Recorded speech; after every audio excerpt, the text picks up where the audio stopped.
Hey guys, Joe here, and here I'm to talk to you about the top 5 floaty characters, in my opinion, in Super Smash Bros. 4. Now, all these guys weigh pretty much very little. They're all very floaty, that means they can get out a lot of combos, and they're also very good in the air. These guys are a really fun thing to play, and they're just a little bit wonky, really funny to watch, and just some of my favorite characters in the entire game. Overall, I do really like floaties. If you just want to know, I also will do a top 5 fast followers, or not really heavyweights, but yeah, fast followers in a future video. So if you want to see that, make sure to just watch out and also get that out. But thank you guys for watching. Comment below who you think should be on this list, and let's get this started right now.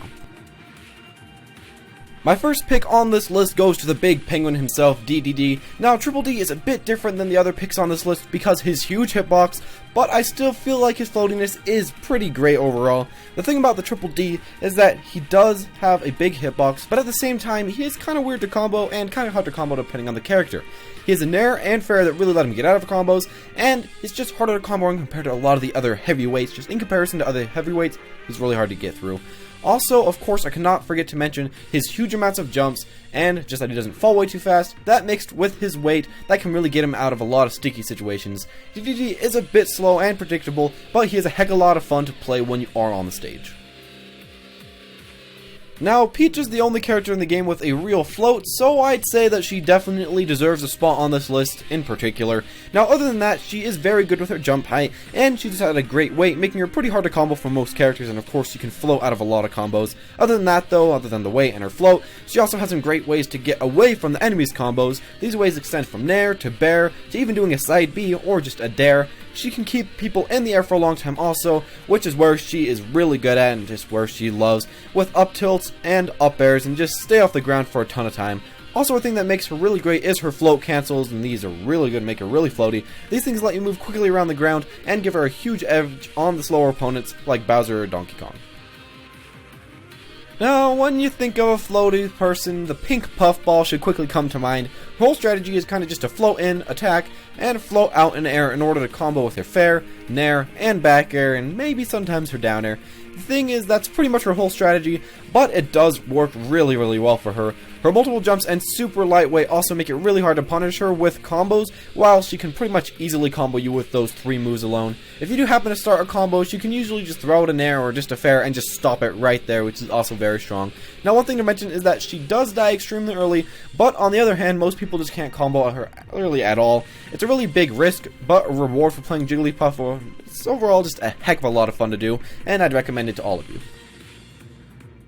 A newish addition to the cast, or maybe a recast to the cast, my man Lucas is on the number 2 spot. Now, Lucas is a very weird character that is similar to Les in looks, and at first sight you could probably confuse Lucas and Ness because their height and just they look kind of similar and they're from the same game, and some of their moves look very close, but in reality Lucas is very different. It's like the difference between the new Marth and Roy. Now, the main differences for me is the fact that A, he can space a lot easier with the side B, which is very nice. B, he can combo easier while doing a little bit less damage, truth be told. And finally, he is a lot floatier than Ness. Now, this means it'll be a lot harder to combo Lucas than Ness, and it's just really hard to set up blocks against him and just other aerial attacks against him. Now, one thing about Lucas is the fact that he can throw out his moves very fast while he is being comboed, and it just lets you get out of a lot of stuff. You can use reverse down Bs and reverse side Bs to get out of these, and they'll just let you travel very quickly, very wonkily, and just let you switch directions and accelerate from one place to another. These all let you get out very easily. You can pretty much just throw out any move when you are being attacked, or you can go for these to get out of them. Finally, I think he deserves a spot on this list because of his ease of getting out of combos. Really, all you have to do is just jump, throw out an air dodge, or just use any of your aerials to just hit them back and get out of it.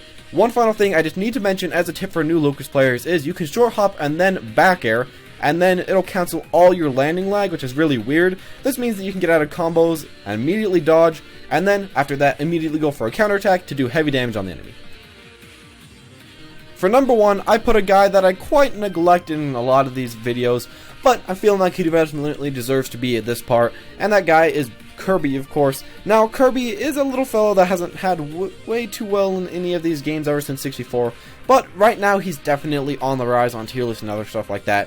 Kirby is light, has multiple jumps, has a lot of combos, and just has a lot of aerials that can also get him out of opponents' combos, which is very strong. His air dodge and rolls are also overall pretty good, and overall he can just get out of being comboed very fast, and with his small hitbox, it just makes it really, really hard for the enemy to hit Kirby. Now, the thing about Kirby that makes him so amazing also is that after he got comboed, he can easily counterattack and create a combo for himself. He can start this with a falling dare or fair, and then get some up tilts or a grab and just go on from there and do a lot of damage. For this reason alone, for this counterattacking prowess that Kirby does have, I think that he's a pretty good floaty, and just his flying around, a very good floaty in my opinion. Thank you guys for watching. I hope that you did enjoy this video. If you did enjoy this video, make sure to like, comment down below who you thought should have been on this video, and subscribe. And I'll make sure to do my top 5 fast followers in a future video. Hopefully you guys did enjoy this one, and thank you guys for watching. See you all next time.